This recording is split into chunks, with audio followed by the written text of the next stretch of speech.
Pastrueset ju vëzhgojnë gjithmonë. Ne punojmë vetëm, mërzitemi, s'kemi me se të merremi. Çfarë prisni ju? Të jemi indiferente? Sigurisht ju vëzhgojmë në çdo moment, edhe pse bëjmë sikur shohim punën tonë. Unë jam pastruese në shtëpinë e milionerëve në Tiranë dhe nga ato që më kanë parë sytë më besoni, nuk dua të bëhem e pasur. Ose të paktën nuk dua të bëhem si ata. Jam sot këtu për të treguar historinë time, situatat e sikletshme, të shpifura, të çuditshme që më kanë ndodhur duke pastruar shtëpitë të pasurve.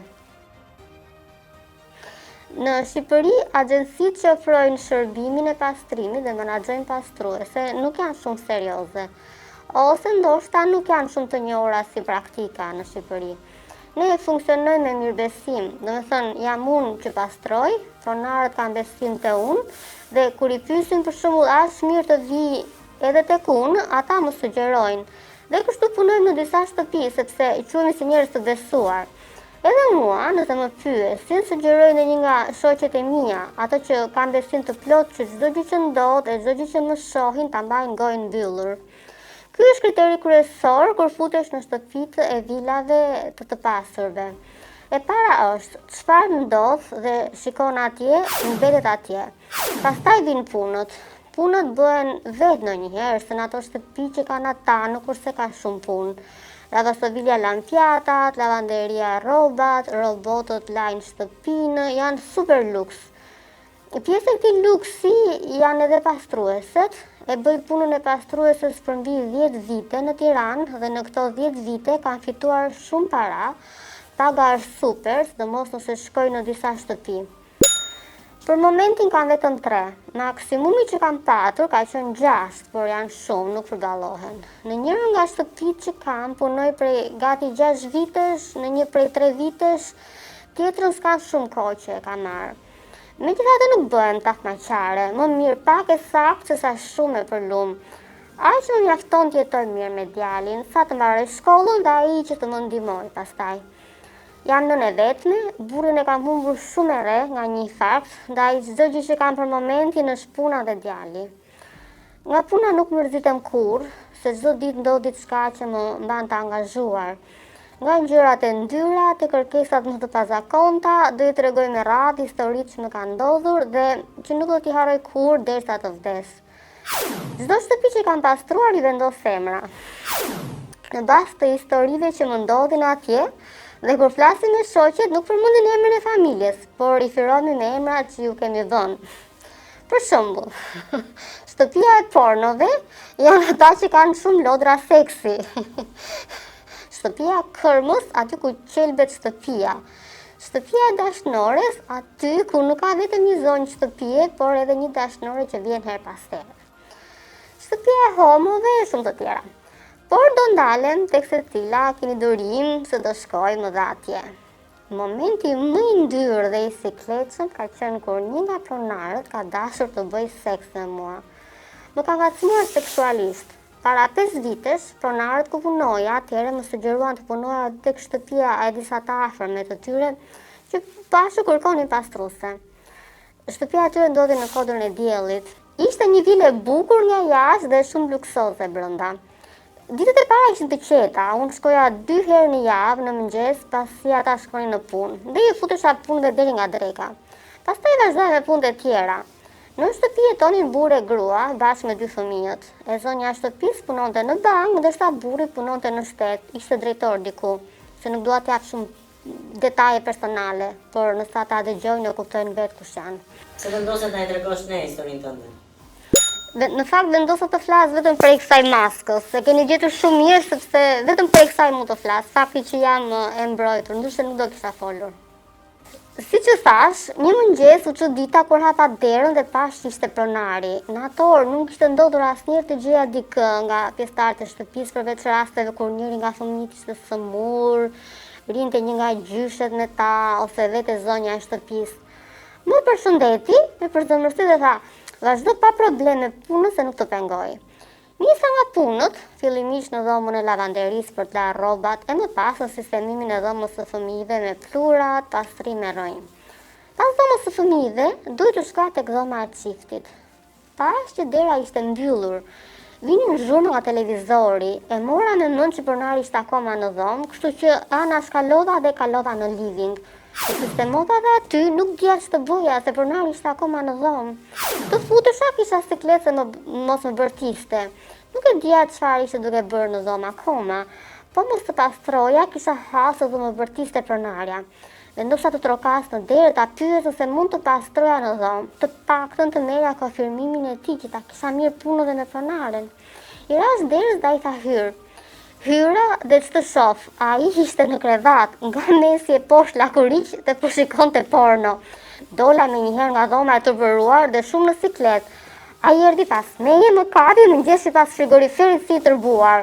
Fillova të bërtas, më kapi paniku. Teksa bërtisja mos, ai thoshte, pse bën sikur nuk do, ma lër të ta fus se ndryshe të hoqa nga puna.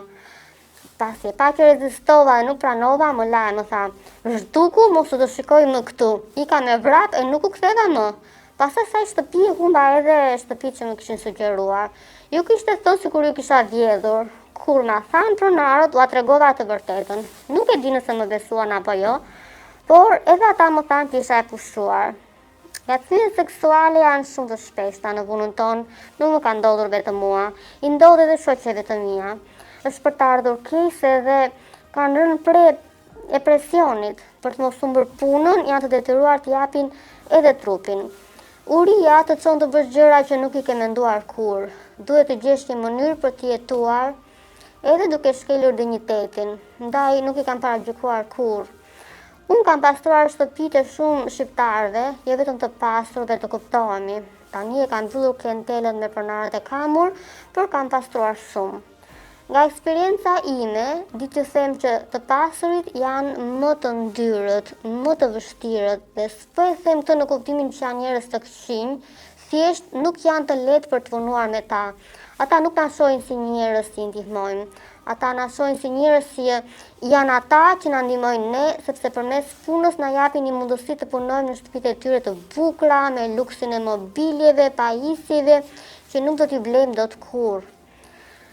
Ta kthesh një banesë në shtëpi nuk është aq e thjeshtë, edhe kur nuk është shtëpia jote. Ka pasur raste që shkoja 5 herë në javë në shtëpinë e dikujt dhe ato 2 ditë që nuk shkoja, as denjonin të çonin pjatën nga tavolina. Nuk din të lajnë as pjatat e tyre. Dhe kjo ka qenë një rast, për shembull, i një politikani shumë aktiv dikur, i martuar me fëmijë, ama në shtëpinë e tyre, hynin e dilin plot gjithë ditën. Futeshin në zyrën e pronarit dhe aty mbaronin punën me bisedat. Në styrin tim nuk fliste kurrë. Madje derën e zyrës e kishte të veshur me një material që i izolonte zhurmën. Sado afrohesha të dëgjoja në një gjë, bëja sikur pastroja në korridor, nuk dëgjoja asgjë. Madje në zyrë nuk më lejoi të hyja. Ndryshe nga shtëpitë e tjera, që kurioziteti nuk më linte, si tek shtëpia e pornos për shembull, aty nuk kisha guxim as ta mendoja të hyja. Ishte me shumë zarar, se kush e di çfarë luhej aty. Nga njerëzit që vinin, ishin nga më të thjeshtë deri tek personat e njohur të politikës edhe ata. Disa hynin me dosje, disa me çanta, lloj-lloj. Pa më kalojmë tek tjetra, se nuk dua të ndalem shumë këtu, se nuk dua ta lëdoj për gjëra që kanë parë vet. Po, na tregon pak për emrat që i keni vendosur shtëpi. Me zi u pritet, Aty është kurioziteti më shumë e di. Se thash në fillim që vendosim emra shtëpitë, po nuk e bëj vetëm unë, e bëjmë të gjitha ne. Shtëpia e pornove, kështu i qaj mes nesh familjen me të cilën kam parë ato që shihen vetëm në filma. Deri në ato momente, nuk e besoja se këto gjëra bëheshin vërtet. Aq më keq akoma që edhe në Shqipëri të bëheshin këto gjëra. Ishte grua, jetonte vetëm, nuk ishte fëmijë. Nuk e di as nëse ka qenë e martuar, se pronarët nuk flasin kurrë me pastrueset.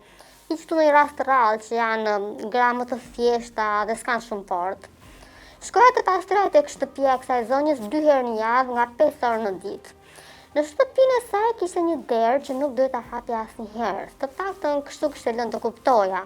Jo se na kishte thënë shkoqur. Thjesht ditën e parë që shkova në shtëpi më shpjegoi dhoma që duhet të pastroja. Ndërsa derën e celës s'ma zuri fare në gojë. Sa herë shkoja, sytë aty më rrinin, ma hante nga brënda se çfarë mund të kishte aty brënda.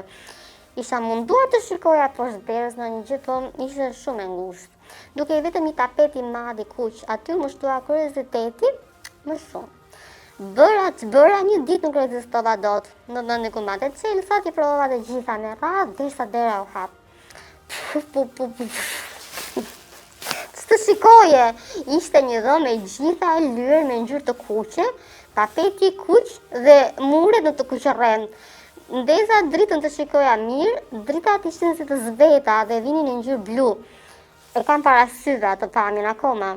Kishte këmbaleca me shinë, një X i madh i ngjitur në mur, qirin kudo, në një cep një kaluç, shumë zinxhira, pranga dhe topa të vegjël hekuri. Më duk si dhomë torturas në fillim, më kapën ethet. Pastaj kur lexova në internet, o nëne. Që nga ajo ditë e shikoja me tjetër sy pronaren. Kur e shikoja, nuk e besoja që kishte një dhomë të tillë. Duke shumë e ëmbël, si vajze, thjesht, pa saltanete, fjalë pak. Kush e di kë fusta atje brenda? Asnjëherë nuk e mora vesh. Kjo ishte shtëpia më e frikshme. Se pastaj ku pasoi dhomat e gjumit, komodinat e dollapit, kam gjetur shumë gjëra falso. Zakonisht i mbajnë në përkuti. Ata që janë familjar, ndërsa ata që nuk kanë fëmijë lënë shpenguar gjithë dhomë. Sa herë kam gjetur edhe damballo fare mbi komodinë. Solucione mbajnë shumë. Jam bërë edhe unë eksperte tani, se i kam lexuar në internet çfarë janë. Dhe lotra plastike që një zotë diku i fusin. Ka shumë, ndërsa rasti i dhomës i vetmi që kam parë. Tani më zangti kur shikoj në i derë të mbyllur në shtëpi të pastroj. Aty më ka ngelur mendja. Po, na tregon pak, po shtëpia e dashnores, pse? Edhe kjo e fort fare. E kam quajtur shtëpia e dashnores sepse në atë shtëpi jetonin 2 gra. Njëra gruaja zyrtare, tjetra dashnorja. Po, mos u çudisni. Kur ikte njëra në punë, vinte tjetra. Më ka rastisur të takoj edhe njërën edhe tjetrën. Madje në më të shumtën e rasteve kam qëndruar në shtëpi sa të mbaronte punë dashnora, sepse duhet të rregulloja gjithçka. Sikur asgjë nuk ishte ndodhur në shtëpi. Kur vinte gruaja e gjente kuti. Shumë herë doja ta pyesja pronarin. Po pse nuk shkon në hotel xhanëm? Ishte shumë i çuditshëm. Ndoshta donte ta bënte me dashnoren aty ku e bënte me gruan. Se di, se shpjegim tjetër nuk ka. Nuk është se ishin keq me lekët. Nusin e kishte goxha grua. Ishte ajo që më kishte marrë në punë. Kishte nevojë për ndihmë sepse pothuajse ditë rinte jashtë me punë. Burri kishte një kompani private. Gruaja ishte ajo që dilte para nga shtëpia, merrej me modë shumë. Ndërsa pronari dilte më vonë. Ditët që na vinte dashnorja në shtëpi, pothuaj nuk dilte fare para dite. Kur mbaronin punë, dilte një herë ajo dhe pastaj ai. Mua më mbeti të pastroja gjithë rrëmujën. Sigurisht një shërbim i tillë nuk vinte falas. Pronari më paguante ekstra me para në dorë, ditët që vinte dashnorja. Ishte një pakt i fshehur mes nesh. Unë baja gojën mbyllur, ai më paguante. S'më duhej mua të flisja, as i bëj fjalë. Kush e di si i kishin punët, mbase kishin lidhje të hapur. Se edhe kështu kam parë shumë, me një ndryshim, se nuk i sjellin në shtëpi dashnorët, por i kanë dëgjuar të flasin në telefon, por edhe burrë e grua me njëri tjetrin, që domethënë ata e din. Për shtëpinë e dashnores se djetë te pronarja. Po në fund të fundit unë merra lekët dhe kaq. Thjesht më vinte keq sepse dashnore se s'ka një hund për pjetë. Sa herë vinte, as përshëndeste asgjë. Harronte që unë i fshija gjithë pislikun që linte në dhomë. Ka një herë bënë sikur harronte edhe brekët madje. Bela e madhe me këto. Çfarë ke gjetur në shtëpinë e tyre? Ndonjë gjë që të ka bërë përshtypje? Kam gjetur e kam parë shumë gjëra. Në çdo shtëpi ka ndonjë gjë që më bën përshtypje, ose ndonjë gjë që nuk e kam hasur kurrë. Lek kesh për shembull, mbajnë shumë. Pjesa më e madhe mbajnë kasaforta. Po edhe nga ata që i kanë qese, tufa me lek. Nuk e di sa, nuk i kam prekur kurrë. Thjesht i kam parë. Sado që i fshehin nga unë nuk i fshehin dot. Se unë atë kam, të pastroj rrozat. Pastaj kam gjetur drogë, ilaçe, nga më të ndryshmet, kamera. Po, kam patur një shtëpi që kishte kamera kudo. Brenda po edhe në banjë. Më duk shumë e frikshme. Vetëm një herë shkova atje, nuk shkova më. Nuk e di kush e përshgonte kë. Ishte një familje me 3 antar, burri, gruaja e vajza. Pastaj janë shtëpitë e vitave shqiptar, shtëpi normale. Madje ka patur shtëpi më të thjeshta se ajo që banoj unë. Lyhen e ngjyhen në televizor, por shtëpinë e kanë të paorganizuar fare. Disa nga ata janë edhe homoseksual. Po, vipa. Dalin e predikojnë për familjen, por natën e kalojnë burr me burr. Edhe në këtë rast shundët mua, as i merrem me këtë pjesë. Rrobat asaj super firmato. Ka një gjë të mirë ky profesion, se zakonisht çfarë nuk duan ose nuk ju bën më, mi japin mua. Disa prej tyre janë shumë të mira në këtë pjesë. Disa pastaj s'kan ku fusin lekët dhe mi shohin me luftë dhe ditët e honoraret. Nuk më lënë as 100 lekë më tepër. Madje kur nuk i kanë fiks të kërkojnë të kthej dhe kusur. Po bolle, lëmë e kaq tani. Këto janë shtëpiat që kanë pasur, këto që kanë tani i kanë të mrekullueshme, nuk kanë çfarë them më për ato.